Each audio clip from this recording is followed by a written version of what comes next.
Welcome to another episode of Ask Alice. I'm your host, Alice Hannah. Hi. So I'm combining two questions on this lovely list I was given by my alpha readers.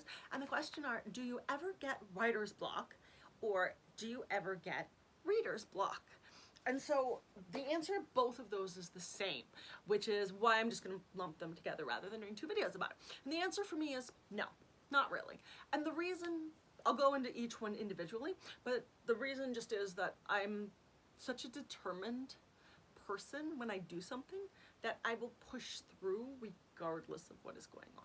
So why I don't get writer's block is, number one, I know exactly what I want my entire series to, how it's going to flow, how it's going to end up. I have like the basic bullet point idea in my head. So when I'm writing something in a particular book, if I'm not excited about it or it's not flowing the way I want it to, I jump ahead and I write something that I want to write. So I pretty much write what I'm feeling.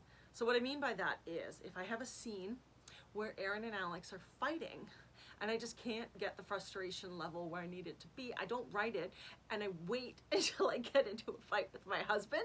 And then when I'm mad at my husband, I go and I write that scene, because then that way the emotions that I'm writing are more accurate and they're more true to the characters, and they're also more, they come alive more on the page. The same thing when I'm happy. I can't write a sad scene as easily when I'm happy as I can when I'm feeling a little bit sad. And because I know where the story is going, I will like leave a place blank and say write fight here, or write stable stuff if I don't feel like researching the names of parts of a stable in that at that exact moment. And I come back and I hop around and write like that because I know where the story is going to. And so then it's just a matter of linking the parts together, which I don't have a problem with because I have enough characters that do specific things. I recently had a problem with a scene where I had wanted Alex and Michael to end up somewhere, and I'd noticed Alex had been running off on her own a lot and just ignoring everybody, and she had promised Aaron she would stop doing that. And so I was like, well, I can't really have her run off again if she literally just promised Aaron. But I'm like, wait, she's going with Michael. Michael does stupid things all the time. So I made it Michael's fault. And I was like, well, that works very well. Because once you read my book, you'll know Michael is the kind of character that just gets you into trouble without realizing he's gotten in trouble. So it was perfect, and it solved my problem for me. But I just sat on that until I had figured out what I wanted. I could write the scene when they were there already, but it was tying in how did they get there that I had to come up with. And it's just a matter of time. And when I'm really stuck on a scene and I'm not sure which way I want it to go, I go for a run. And 9 out of 10 times it works, and if it doesn't, I just hop ahead. And if I'm really having an off day where I'm just not feeling the writing, I edit. I'm literally editing book 3 right now. Book 2 is going into publishing. I'm almost done writing book 4, and I'm starting to plot book 5. So there's always something to do if I don't feel the writing muses on a particular day. So I don't get writer's block because I'm always working on so many different stories that something always can be worked on. No matter how I'm feeling, something is always possible to be done. And it's the same with reading. I read up to 8 or 9 books at a time. So I don't get, what do people say? When people complain that they can't, reading slumps. I don't get reading slumps. I don't understand reading slumps. People talk about how they just can't get into a book. I just read the book. If I get to chapter 5 of a book, I will finish the book. If all I had to read was editing books, yeah, I would hit a reading slump then. But right now, I'm reading 2 different writing books. I'm reading a horror book, a ghost story book. I'm about to start another ghost story book. I'm reading All the Stars and Teeth. I'm reading The Twin Crowns. I'm reading The Shining again because we're getting into Halloween. So I'm rereading that one as my favorite so I can read the follow-up one. But like, I'm reading 9 different books, a bunch of ghost stories, a bunch of fantasy books, some editing books, a smut book, and a little bit of like really a horror one or a thriller. And one of them is always in a really great part. You know, like on a normal night, I'll read for an hour and a half at bedtime, and I'll pick 3 books and I'll read 30 minutes of each book.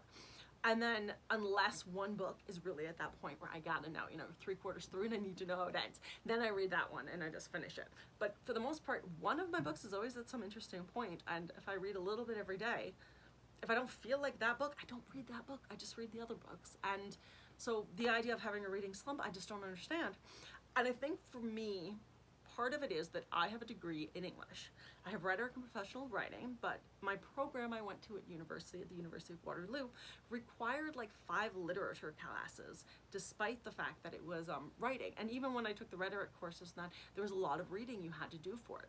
If you think I wanted to read 12 Shakespeare plays, 9 Victorian literatures, and like 6 other books, all at the same time in a term, no, that was not my ideal. I had mathematically figured out how many I had to read in order to read enough to be able to write the answer for any essay on the exam.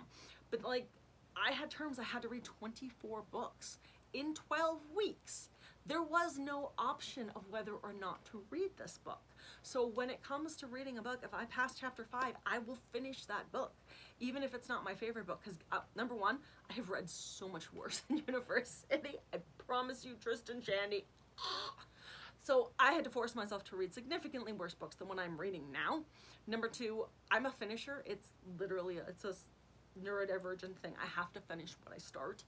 Like, I have to. Everything I do for fun has a finishing point. I paint, I knit, I cook. Everything I do for fun has something at the end that you get from it, like a physical accomplishment. So I have to read that book because it is just how I am as a human being. I cannot DNF. I have DNF 5 books in my life. 5.